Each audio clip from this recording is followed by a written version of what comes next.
Hi there. Thank you for joining me. I'm Andie Thrams, and I'm a painter and a book artist. Today, I'm going to share a bit about my Forest Prayer Flags project. This is home, the small riverside community of Coloma Lotus in California's Sierra Nevada foothills. These are some of the tools I use outdoors. The outdoors is my primary studio. I usually paint with watercolors, and I also use gouache and ink. A lot of my work explores biophilia, described by the late, beloved biologist E.O. Wilson as our deep tendency to love what is alive. This short video was filmed in April near our home when the poppies were in full bloom. You can see the American River in the canyon far below.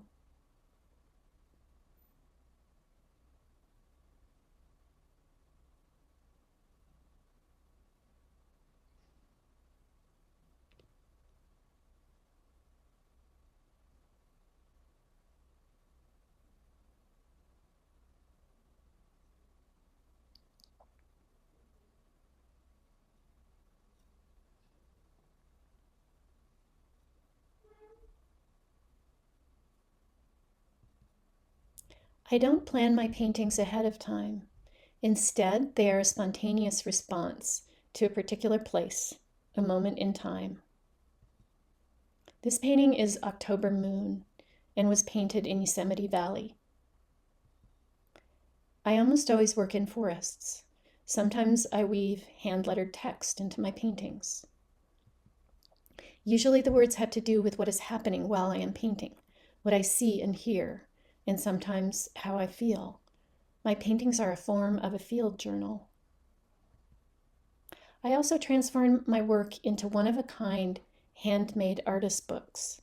This is called ForestSong, Faraway Forest. And it focuses on the Pacific wren that you can see in this detail. Sometimes I go out for a few hours or a day, but the very best is when I'm able to go out for many days. This is a sea kayaking expedition on the west coast of Vancouver Island. It's a lush rainforest of giant trees with sandy beaches between the forest and the sea. Everything must fit into the kayak: food, sleeping bags, tent, and art supplies. And this is backpacking in Sequoia National Park, to a backcountry grove of giant sequoias where I've been painting for over 20 years.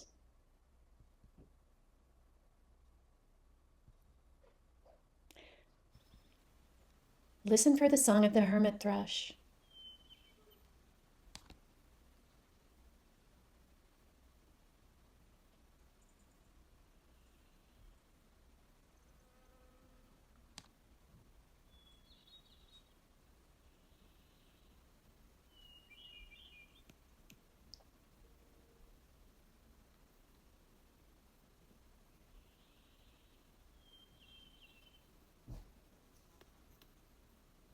When I backpack, the art supply kit and the projects have to be very small and lightweight.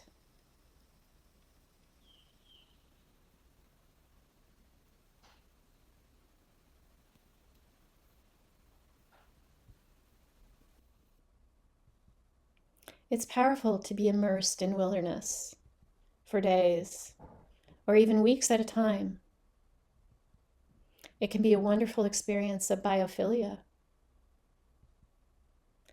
For a while now, though, my delight in wild places has become overshadowed by sadness. So many dead and dying trees, so much smoke and ash, so many fires. The days of pandemic isolation in early 2020 were times of deep despair for so many of us.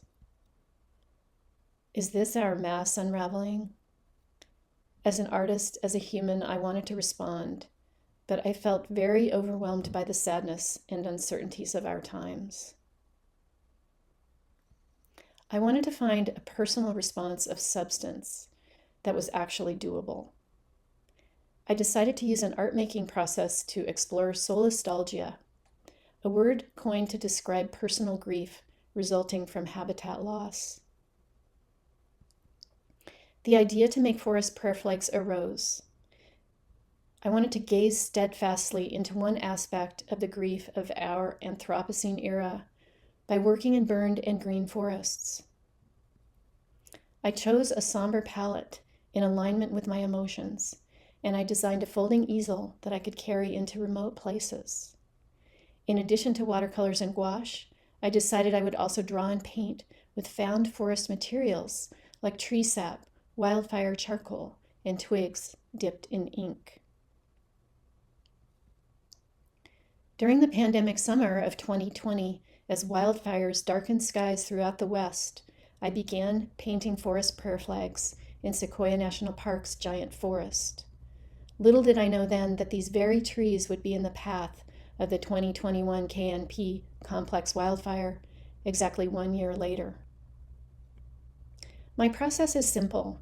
I pack up my gear, I walk into the forest, I sit down on the ground. I meditate, I invoke connection to the energies of the forest, and I ask for their help.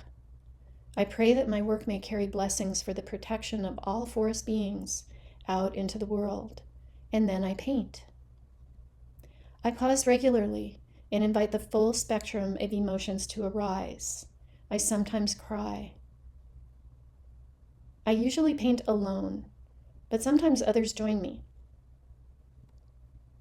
This is the Nelder Grove of giant sequoias, where I've been painting for many years, and you can see it before and after the railroad fire. And this is Oregon's Willamette National Forest in October 2021. On the left is the lush rainforest of the Andrews Experimental Forest. The right-hand image shows painting in the wake of the 2020 Holiday Farm wildfire. You can see fire follower plants like fireweed returning beneath the charred, dead, standing, and fallen trees.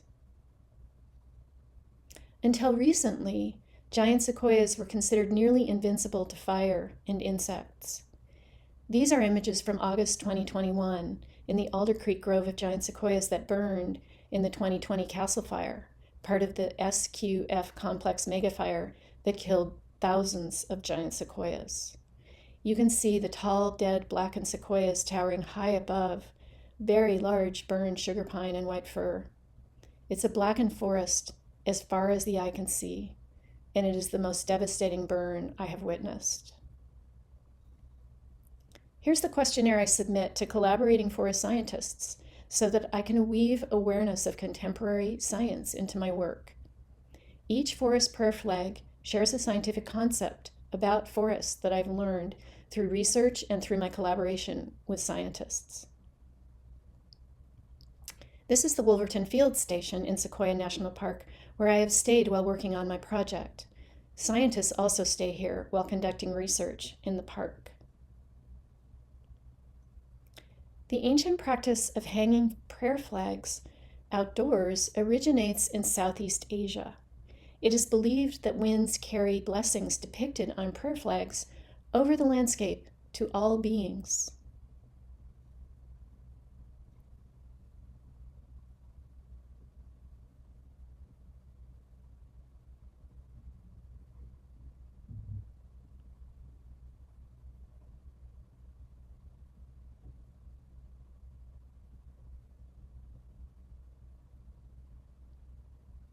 To all beings. Paradoxically, inviting grief into my creative work has rekindled my feelings of hope and delight and biophilia. And best of all, sharing forest prayer flags seems to energize others too. I look forward to showing others, especially children, how to make their own forest prayer flags. My forest prayer flags have hung in recent art exhibitions, and more exhibitions and outdoor installations are planned. You can find out what's happening with my project by signing up for email list or following me on Instagram. I really hope to see you out there. My thanks to the groups and individuals who support this work, and especially to you. Thank you for joining me today. May the winds carry blessings of healing and resilience throughout the forest and beyond.